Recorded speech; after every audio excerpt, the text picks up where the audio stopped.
The importance of rewards in training dogs. Rewards just may be the single most important motivator in dog training. Obedience training through the use of rewards and other positive reinforcements has long been recognized as the most effective method of reaching most dogs and getting the best possible results. Making obedience training fun, and even making it a bit of a game, can be very important to keeping both the dog and the handler motivated and willing to learn. Incorporating a period of playtime at the beginning and end of every training session will make sure that every session begins and ends on a good note. The most basic of all obedience commands is heeling, or walking with the handler on a loose lead.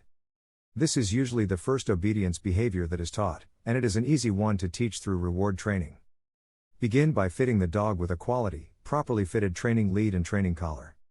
If you are unsure of how to fit the training collar, be sure to ask a dog trainer, or the manager at the store where the equipment is purchased.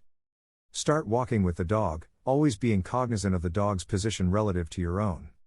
If the dog begins to forge ahead, gently pull on the leash.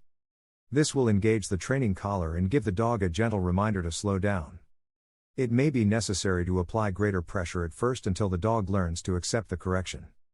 If the dog begins to fall behind, slow down and gently urge the dog forward. The use of a lure, or a favorite toy, can be very useful when teaching the dog to walk at your side. By keeping the lure at the desired position for the dog, he or she should quickly learn the desired location. Always be sure to provide plenty of praise, treats, toys and other rewards when the dog does what is expected of him. Dogs learn best by positive reinforcement. Positive reinforcement means that when the animal does what the handler wants, it receives a reward, which can be anything from a pat on the head to a treat to a favorite toy. At the beginning of training, even the slightest attempts to please the owner should be rewarded. Training by using reprimands and punishment is not nearly as effective as training by using rewards.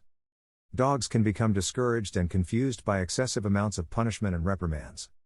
Reprimands may be required from time to time, to correct potentially dangerous behaviors like chasing or biting, for instance, but reprimands should be short and directly attributed to the problem behavior at hand. After the immediate danger has passed, the training should continue with reward-based training and positive reinforcement. For instance, if you come home and your dog is chewing the furniture or other inappropriate item, immediately give the dog a sharp no or off and take the item away. Then immediately give the dog one of his toys or other items that he is allowed to chew on, and praise the dog enthusiastically when he takes the toy and begins to chew it. This will teach the dog to associate chewing some items, like his toys, with praise, and chewing inappropriate items with reprimand.